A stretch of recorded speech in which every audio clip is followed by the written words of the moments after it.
In this episode of Quakers Today, we ask, what is your relationship with nature like? You will hear about Robin Wall Kimmerer's new book, The Serviceberry. Paula Palmer explores the damaging impact of Quaker boarding schools on Indigenous children and cultures. And Indigenous Quaker Gail Melix, also known as Greenwater, takes us on her journey of walking prayer meditation along the Santuit River. She weaves together her heritage, her faith, and the restorative power of nature. I'm Peterson Toscano. And I'm Miche McCall. This is Season 4, Episode 3 of the Quakers Today podcast, a project of Friends Publishing Corporation. This season of Quakers Today is sponsored by American Friends Service Committee and Friends Fiduciary. Peterson, I need to be honest with you. When I think about you in nature, I picture your face on the boys in But I'm a Cheerleader while they're at conversion therapy camp. Okay, for anyone who doesn't know this movie, this is a campy spoof of a conversion therapy camp, and it was based on the one that I spent 2 years living in Memphis. And it's pretty true, actually, because I love nature a lot, but I definitely am terrified of it. I mean, I just think about all the ticks and stuff that can bother me when I go in nature. And maybe relying on a campy satirical comedy for my entire understanding of conversion therapy isn't great, but it's the only story I've been given. So when I think about Peterson in nature, it's hard not to think a boy in a tiny blue flannel chopping wood with RuPaul. Oh gosh, if RuPaul would totally beat me at that game in heels, backwards. But that's the single narrative trap, right? It's a powerful tool for maintaining the status quo. And even though it's a great movie, by focusing on a single voice, it's really easy to erase the contributions, the struggles, and the very existence of entire groups of people. Exactly. Yeah, stories are the connective tissue between all of us. And listening to our guests today, I realized how many stories I don't know, and sometimes how much I've been taught not to know. But everything is connected. Our stories, our land, our very existence. Recentering that connective tissue also means acknowledging the original stewards of the land where we live and understanding the stories that have been suppressed for generations. Mm-hmm. So the question becomes, where do we begin? Well, that's what our podcast seeks to do. We share stories from people who come to Quakerism from all sorts of places. So we can see Quakerism and the world in its full, vibrant, and sometimes painful complexity. And speaking of Quaker stories, we talked to Gail Greenwater, a member at Sandwich Meeting in Massachusetts, land long stewarded by the Wampanoag tribe. Right. Her article, The Delight of Being Alive, a walking prayer meditation for healing, shares how she moved out of burnout through her daily walks in the woods. Gail learned to slow down, pay attention, and find joy in the simple wonders of the natural world. Gail's article appears in the February 2025 issue of Friends Journal.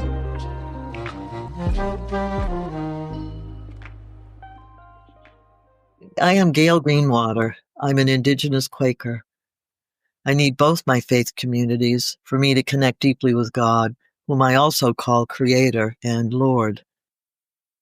I'm a member of the Herring Pond Wampanoag tribe of Plymouth, also called Patuxet, in Massachusetts, and this is the tribe who met the Mayflower Pilgrims. My father, who has passed over to the spirit world, raised me with traditional Indigenous practices and cultural values. We are descendants of Massasoit, which means great sachem, whose given name was Osemequin. My mother's people were from England and came over on the Mayflower. Our ancestor, William Bradford, who became the governor of Plymouth Colony. So my people were Puritans before becoming convinced friends of the truth, the original name for Quakers. In 2022, burnout from the slow pace of social justice, I realized that I was beyond my measure. I was doing far too much, and some of it was not in the right spirit. From worship, I discerned, both individually and with others, that I needed to take a break from half of all that I was doing. So I prayed for the Creator's guidance to give me what was mine to do. I sought advice and counsel from Indigenous elders and from Quaker elders. I added a woodland walk to my daily schedule. I went into the woods to heal, and this has made all the difference to me. That decision to step back, to connect with nature, really marked a turning point for Gail.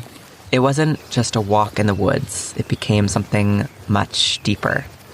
It grew into a healing meditative walk in the woods. Just became a very powerful practice for me, the 3 months of every day walking the same path and deciding which my favorite trees were, and just all the things that I saw and I learned, and the things that nature does for us, that teaches us and it heals us.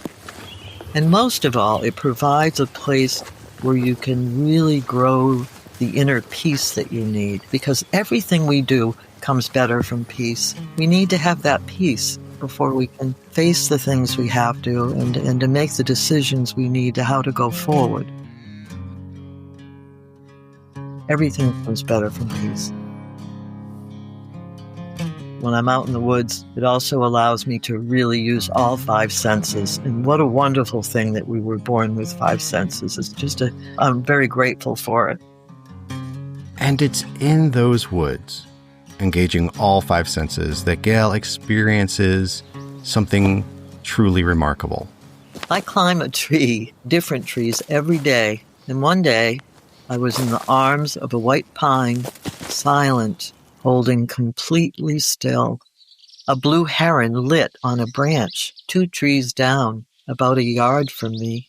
I waited and watched, wondering when he would notice me. And he did. We locked eyes for a good 2 minutes before he hopped off the branch with a 6-foot wingspan and flew. He maneuvered, I don't know how, through that dense thicket of pine branches, and he did it with such grace. I wanted to shout, yes, yes, teach me that form of grace. Sometimes our hearts are made to be full to bursting with longing. When I hold completely still and quiet, hidden in a tree, all the life around me loses the tension that exists when I am visibly present. The birds, the 2-leggeds and 4-leggeds, come back out into the sun and air once again. I sometimes wonder if we become invisible when we are so still. I've had songbirds light on me as if I'm a limb on a tree. I do know that if I sit long enough in stillness, day after day, there comes a time when I transform into a feeling of oneness with all life. My separateness disappears. That feeling of oneness, that deep connection with nature, is something a lot of us crave. I know I do. And the concepts of self-care and mindfulness are popular and well known by Quakers today and with other people who want to make the world a better place. Many of us know it's the right, sound, and healthy thing to spend time in quiet and in nature, yet many of us put it off or never even get to it. I think a lot of us know what we should be doing, but in some cases, it feels like it's overwhelming. I'll have to do this for a whole half hour. No, we can start small. You can give yourself 5 minutes, and if you do that breathing for 5 minutes, you will calm down. You will come to a peacefulness. And those small moments add up. 5 minutes here, 10 minutes there. Over time, they build a foundation for a deeper, more consistent practice. Things that I do when I don't have the time for as long a walk as I want, I make sure that every day, at some point, I go out with the intention to find joy. Every day I'm looking for that. And I'm going to look for delight. So go out, look around, you'll find it. That was Gail Greenwater, author of the article, The Delight of Being Alive, a walking prayer meditation for healing. It appears in the February 2025 issue of Friends Journal. You can also read it at friendsjournal.org.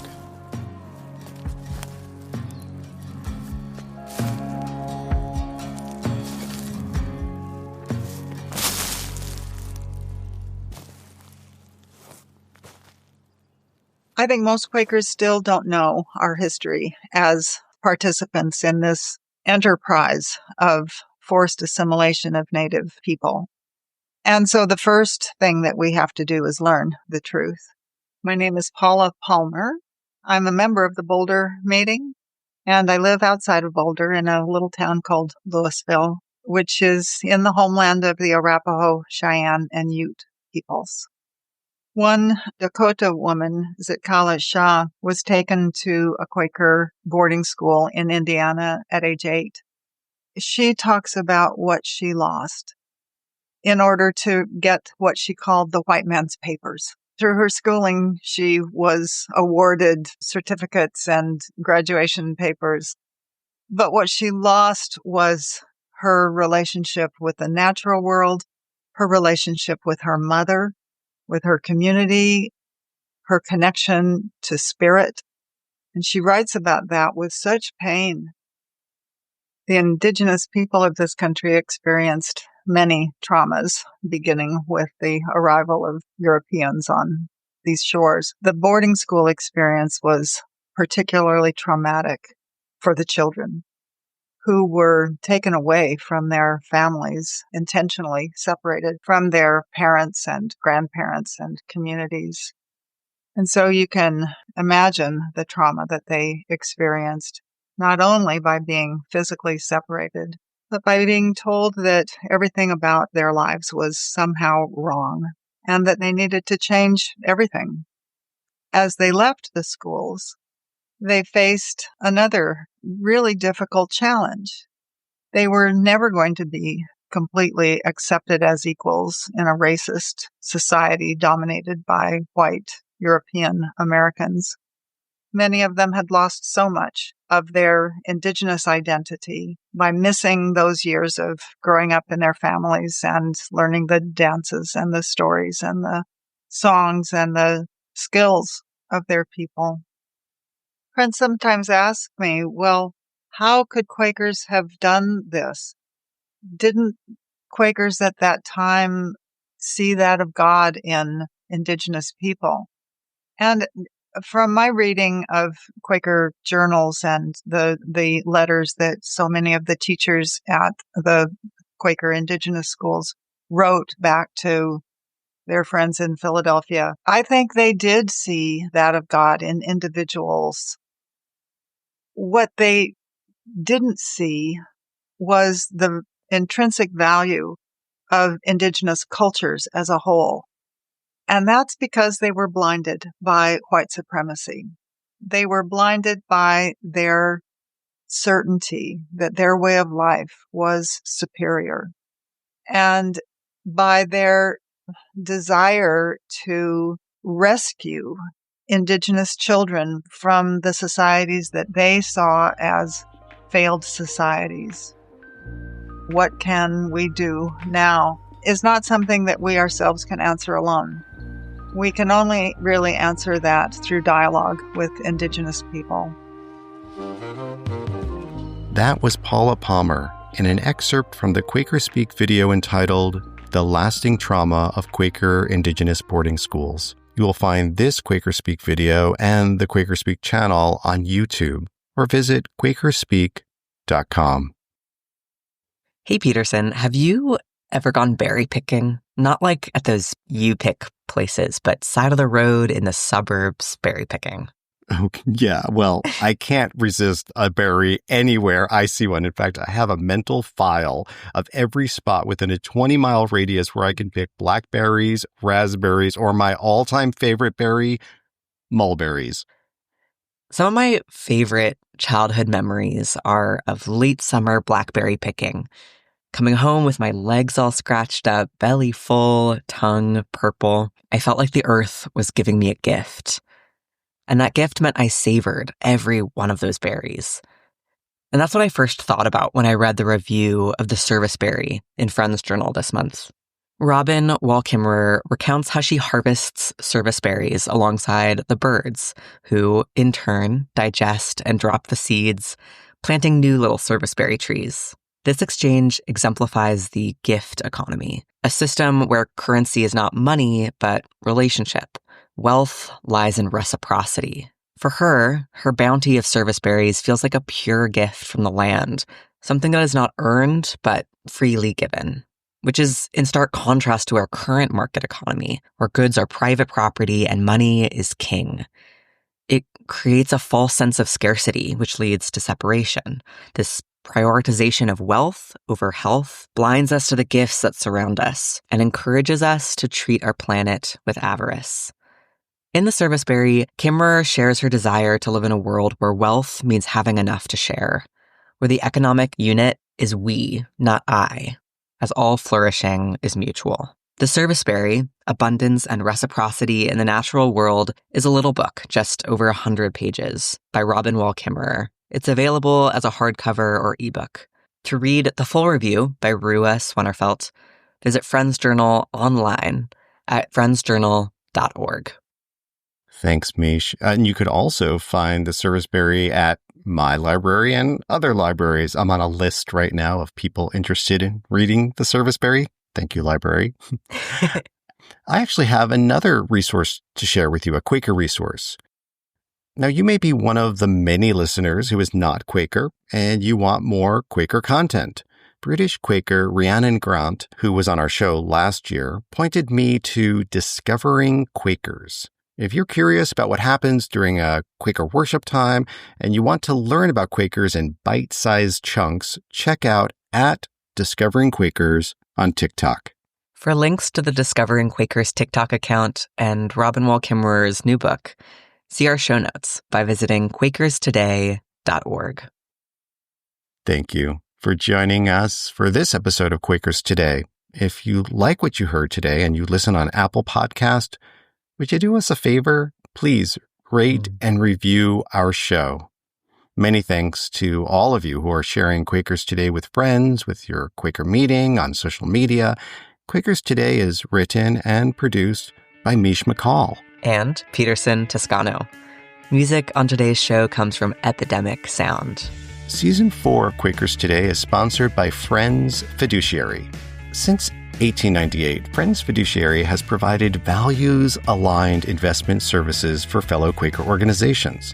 Friends Fiduciary consistently achieves strong financial returns while witnessing to Quaker testimonies. They also help individuals support organizations they hold dear through giving strategies, including donor-advised funds, charitable gifts, and stock gifts. Learn more about FFC's services at friendsfiduciary.org. This season is also brought to you by American Friends Service Committee. Vulnerable communities and the planet are counting on Quakers to take action for a more just, sustainable, and peaceful world. The American Friends Service Committee, or AFSC, works at the forefront of many social change movements to meet urgent humanitarian needs, challenge injustice, and build peace. Find out more about how you can get involved in their programs to protect migrant communities, establish an enduring peace in Palestine, demilitarize police forces around the world, assert the right for food for all, and more. Visit afsc.org. That's afsc.org. Visit quakerstoday.org and you will see our show notes and a full transcript of this episode. And if you stick around after the closing, you will hear listeners' responses to the question, what is your relationship with nature like? Thank you, friend, for listening.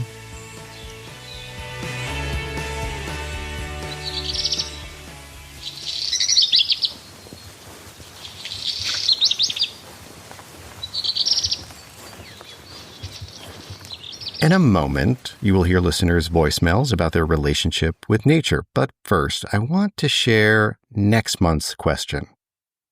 Our question is specifically for people who identify as neurodivergent or have a child or student who is neurodivergent. What are some best practices you have experienced or recommend for places of worship or schools with neurodivergent people? Leave a voice memo with your name and your town. The number to call is 317-Quakers. That's 317-782-5377. +1 if you're calling from outside the USA. You can also send us an email. I have these contact details in our show notes over at quakerstoday.org.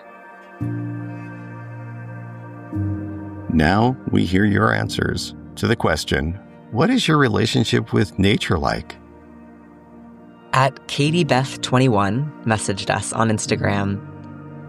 I once told a professor in undergrad during a discussion about prayer that I had stopped really praying freshman year. But sometimes the way the flowers bloomed on this tree in the courtyard really touched my soul, and that felt like a moment of conversation with the divine. The Bonnie Alaba commented, my relationship to nature is very peaceful and important because nature helps me get rid of stress. And at TobyLindsay23 simply put, indispensable. Carol Bradley, in a beautiful email, wrote, my relationship with nature is becoming a lot more personal as I deal with the implications of having lived on the same piece of land for 41 years. The 6 chickadees who greet me every day, for instance. It's simply impossible that they are the same chickadees, so how long do these tiny birds live? Have they gathered in other families over these years? How many generations have passed down the knowledge of the black oil sunflower seeds on the deck? Their lives a mystery to me, although so familiar. Last fall, I disconnected a street light that has come on every night since I moved here. Finally, the knowledge of its light pollution, its possible effect on the birds, its carbon cost, overcame my personal fears of living alone in the country and my inertia. I'm excited to see if it makes any changes for the birds. Who knows, maybe its absence will now bring an owl or two. The chickadees will not welcome that, though. And Miche, we have some voicemails to share. Well, that is a hard question. Hi, this is Pamela Haynes from Philadelphia. I would say that my relationship with nature is one of ever-growing respect and connection. On the one hand, as I pay more attention, I keep noticing and learning more about this amazing living world in which we're embedded. Seeds that know how to grow into trees, mycelia that send underground messages, species that live in such symbiotic interdependence. On the other hand, I grow ever more aware of the flaws in the way we were trained to see ourselves as separate from something that we call nature. I love resting in the reality that we're not separate at all, that we're part of nature as much as any other living being and the inanimate ones as well. Thanks for asking. This is Max Goodman of the Brooklyn Quaker meeting. I became a convinced friend while I was working as a counselor for the Baltimore Yearly Meeting camps. The inherent balances and intricacies of leaves decomposing on the forest floor, the cycles of the seasons and life and death and primary production that play out in front of you if you go out in the woods and sit.